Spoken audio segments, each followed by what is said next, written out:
অমুসলিম কেউ যদি সালাম দেয় তাহলে আপনি ওয়ালাইকুম হইতে পারেন।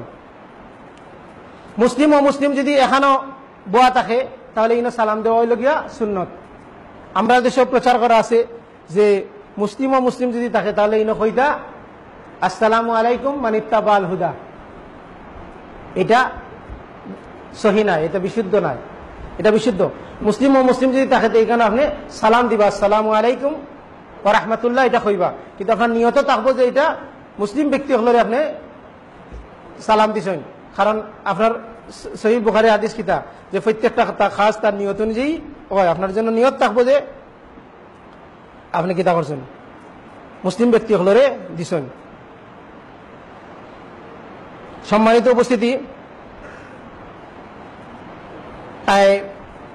অমুসলিম খবরে যদি আপনি চিঠি লেখেন তাহলে সেই ক্ষেত্রে আপনি কইতে পারেন, লেখতে পারেন রাসূল সাল্লাল্লাহু আলাইহি ওয়াসাল্লাম যেভাবে লেখছেন রাসূল সাল্লাল্লাহু আলাইহি ওয়াসাল্লাম প্রমাণিত আছে আসসালামু আলাইকুম আলা মানিত্তাবা ওয়াল হুদা।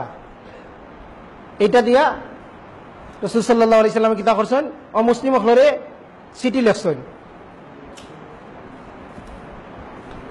অথবা হইতে পারেন সালামুন আলাইনা ওয়া আলা ইবাদিহিস সালিহিন, আপনি এটা ব্যবহার করতে পারেন। ইশারায় সালাম দেওয়া জায়েজ নাই, ইশারায় ইঙ্গিতে সালাম দেওয়া জায়েজ নাই। তবে হ্যাঁ, মুখ দিয়ে যদি আপনি উচ্চারণ করেন আর যদি এমন দূরেই তাকে বোঝা যান না তখন আপনি ইশারা করবা, কিন্তু আপনি মুখ দিয়ে কিচ্ছু কইলে না, ইলা জায়েজ নাই। কারণ এটা হইল কি ইহুদি নাসারাদের অভ্যাস, আহলে কিতাবদের অভ্যাস হইল গিয়া তারা আঙ্গুল দিয়া করে hi hello tata bye bye এটা করে। এতে আমরা যেন এগুলাতে কি বাঁচিয়া থাকি। আমরা দেশে কেউ আছে সালাম হয় ফল্লা নাড়ায়, এগুলা ইহুদি খ্রিস্টান অভ্যাস। এটা ইশারা করা, এটা মুসলিম ব্যক্তির লাগিয়া বৈধ নাই। তবে নামাজি ব্যক্তিরে যদি সালাম করা হয় তাহলে নামাজি ব্যক্তিয়ে ইশারায় জবাব দিতে পারে, যেটা সহিহ মুসলিমর 540 নম্বর হাদিস মাকতুবাতে শামিলার যেটা আছে রাসূল সাল্লাল্লাহু আলাইহি সাল্লাম থেকে এটা প্রমাণিত আছে যে নামাজরত ব্যক্তিরে যদি সালাম দেওয়া বৈধ এবং জবাব হইব ইশারায়। কোরআন পাঠ করা অবস্থায় যদি কেউ সালাম দেওয়া হয় তাহলে ওই ব্যক্তি কোরআন পাঠ বন্ধ রাখিয়া তাই সালামর জবাব দিবা। পেশাব পায়খানা যদি রত কোনো ব্যক্তি থাকে তাহলে তারা সালাম দেওয়া হইলে অপছন্দনীয় মাকরু। যদি কেউ দেলায় তাহলে ওই ব্যক্তি পবিত্র ইয়ালে জবাব দিব। তাহলে যদি কেউ জানে যে সে পেশাব পায়খানার অবস্থায় আছে তখন এই ব্যক্তিরে সালাম না দেওয়াই উচিত, পরে সে পবিত্র হইলে তারে দেওয়া উচিত। খাবাররত অবস্থায় সালাম দেওয়া মকরু নাই বা অপছন্দনীয় নাই। আমরা দেশে খানির সময় সালাম দেন না, খানির সময় ইয়ালে কইবা যে আপনার সালাম দিতাম আসলাম, দুঃখিত দিতাম পারলাম না। কত মাতমা দিলে আপনারা সালাম দিতাম আসলাম, আপনার দিতাম পারলাম না, অত সেইখান কইতে পারেন না যে আপনার উপরে শান্তি বর্ষিত ও এই সালাম কইলেও মানে অসুবিধা। আমরা দেশে এটা মানে বহুল প্রচলিত একটা ব্যাধি, যে খানিত সালাম দিলে আমি খানিত আছি, মানে তাই খানিত আছেন দুনিয়ার সব গপ করতে পারবা, রাজনীতি অর্থনীতি সমাজনীতি সব তাক গিফত সব তা করতে পারবা, কিন্তু সালাম দিলে সালামের জবাব দিতে পারতা না। কারণ এটা জ্ঞানের কারণে, আমরা নলেজের কারণে, আমরা ওলা বড় হয়েছি, ওলা শিখছি, ওলা শিখিয়ে আমরা কিতা করছি। সম্মানিত উপস্থিতি, আমরা এর আগেও আলোচনা করছি যে নিজের গৃহ অবস্থান, নিজের গৃহ যখন আপনি ঢুকতা তখন সালাম দিয়া ঢুকতা। আল্লাহ সুবহানাহু ওয়া তাআলা এই কথাগুলা সূরা নূরের মাঝে আল্লাহ সুবহানাহু ওয়া তাআলা বর্ণনা করছেন এবং রাসূল সাল্লাল্লাহু আলাইহি সাল্লামের সহিহ হাদিস, সহিহ সনদে বর্ণিত আবু দাউদের হাদিসের মাঝে আছে, বাড়িতে সালাম দিয়া প্রবেশ করলে কিতা হয়, প্রেম প্রীতি ভালোবাসা বৃদ্ধি পায়, আল্লাহর রহমত বর্ষিত হয়, আল্লাহর জামানতের মাঝে থাকে। রাসূল সাল্লাল্লাহু আলাইহি সাল্লাম কইছেন 3 ব্যক্তি আল্লাহর জামানতে থাকে, আল্লাহর জিম্মায় থাকে। তার মধ্যে এক ব্যক্তি হইল যে সালাম দিয়া ঘরের মধ্যে প্রবেশ করে, আল্লাহর জিম্মায় থাকে। সুবহানাল্লাহ। পরোক্ষভাবে কেউ যদি সালাম ফাটায়, কেউ যদি আপনারা সালাম ফাটায় তাহলে আপনি ওয়া আলাইকা ওয়া আলাইহিস সালাম কইতে পারেন। যেমন রাসূল সাল্লাল্লাহু আলাইহি সাল্লামে একদিন আয়েশা রাদিয়াল্লাহু আনহারে আর ওজনের সালাম আনিয়া পৌঁছাইয়া দিছিলা। কার সালাম জানেননি? জিবরাইল আলাইহিস সালামের সালাম আনিয়া পৌঁছাইয়া দিছিলা। তখন এই জন্য আপনি কেউ যদি আপনার সালাম ফাটায় তাহলে আপনি ওয়া আলাইকা ওয়া আলাইহিস সালাম ইসা কইয়া আপনি জবাব দিতে পারেন। জুম্মার নামাজও, জুম্মার যখন খুতবা চলে তখন আপনি আইলে 2 রাকাত নামাজ আইয়া মসজিদে ঢুকিয়া পড়তে পারেন। এই সময় সালাম দেওয়া যাইত না, সালামের জবাব দেওয়া যাইত না, ইশারা করা যাইত না। যদি কোনো ব্যক্তি ইশারা করে, কোনো ব্যক্তি যদি সালাম দেয়, সালামের জবাব নেয়, তাহলে সে জুম্মার যে ফজিলত আছে, জুম্মার যে সওয়াব আছে, পূর্ণাঙ্গ সওয়াব থেকে সে বঞ্চিত হইব। এই জন্য জুম্মারত অবস্থায় আমরা অনেক ভাই আছেন শেষে আইবা ইয়ার লেতেন দিকে হাত মিলাইতেও চাইবা। এখানে সতর্ক থাকতে হইব যে জুম্মার খুতবা হইল কি ইম্পর্টেন্ট বিষয়। আমরা দেশে এটা আমরা সবাই জানি জুম্মার খুতবা হলো ওয়াজিব। ওয়াজিব খানে এটা অত্যন্ত গুরুত্বপূর্ণ বিষয়। আপনি এখানেও আইয়া রাসূল সাল্লাল্লাহু আলাইহি ওয়াসাল্লাম কইছেন যদি কেউ মাতে আর তারে যদি আপনি কোন যে চুপ মাতিও না ইশারা দেন তাহলে আপনার পুরা সওয়াব থেকে বঞ্চিত হয়ে যাবে। পূর্ণাঙ্গ সওয়াব আপনি পাইতা নাই। আপনি যদি ইশারা করেন তাহলে জুম্মার খুতবার যত অবস্থায় শুধুমাত্র সালাত বৈধ আছে যে আইয়া 2 রাকাত সালাত আপনি পড়তে পারেন। সম্মানিত উপস্থিতি, আপনাদের একটা বিষয় স্মরণ করিতাম সেইয়া রাসূল সাল্লাল্লাহু আলাইহি ওয়াসাল্লামে জুম্মা শুরু করতা সব মুসল্লি হল আইয়া আনলে। আমরা শুরু করি 2-3 জন 5 জন থাকলে, আর বাকি সব আস্তে আস্তে আই। এটা রাসূলের সুন্নাহ নাই।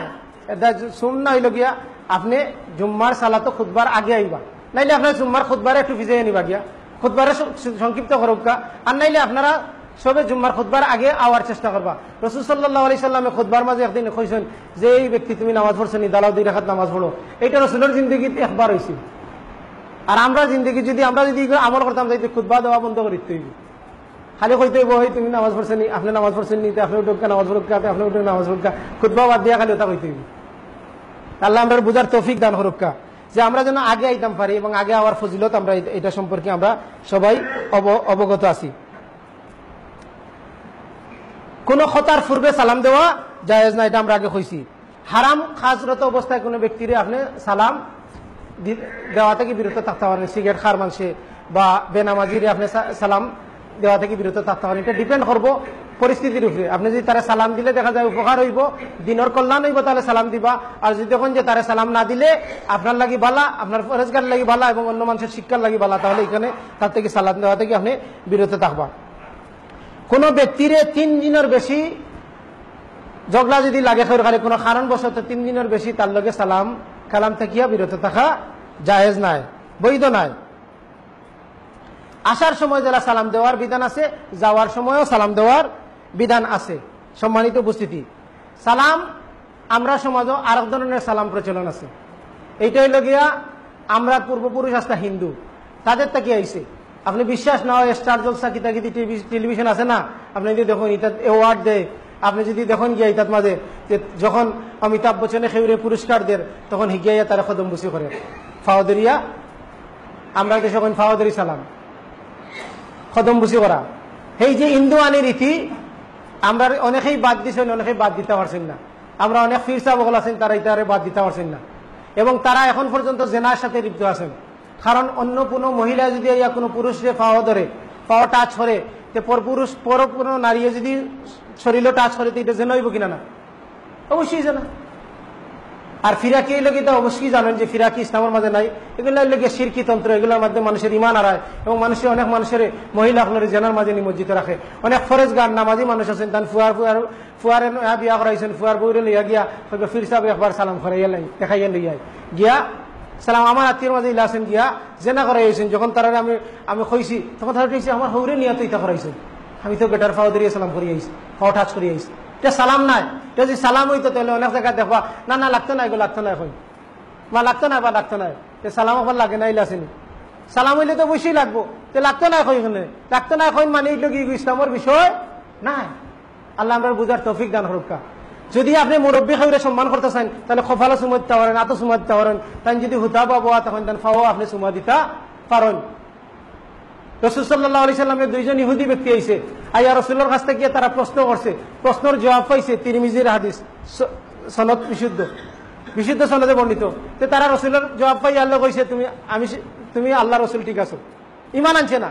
হইয়া কিতা করছে, রাসূলের আতো এবং ফাও সুমা দিছে। আর ওগুদিয়া দলিল দিন আমরা ফিরসা বগলে ইহুদি হকলার দলিল, আউযুবিল্লাহ। ইহুদি হকলার অভ্যাসের দলিল যে ইহুদি হকলে রাসূল সাল্লাল্লাহু আলাইহি সাল্লাম দিছে, রাসূলের কোনো সাহাবী ইলা দিছেন না। ইহুদি হকলার দলিল দিয়া তারা কিতা করে প্রচার করতে স্যার যে 40টা কিতাব আছে, 50টা কিতাব আছে, সব কিতাব একই বিষয় একই সনদে চেইনে ও ঘটনা আইছে যে 2 জন ব্যক্তি আইছিল, প্রশ্ন করছে, রাসূল সাল্লাল্লাহু আলাইহি সাল্লামে আতো এবং ফাও সুমা দিছে। কিন্তু আবু বকরে কোনোদিন দিছেন না, ওমরে দিছেন না, ওসমানে দিছেন না, আলিয়ে দিছেন না।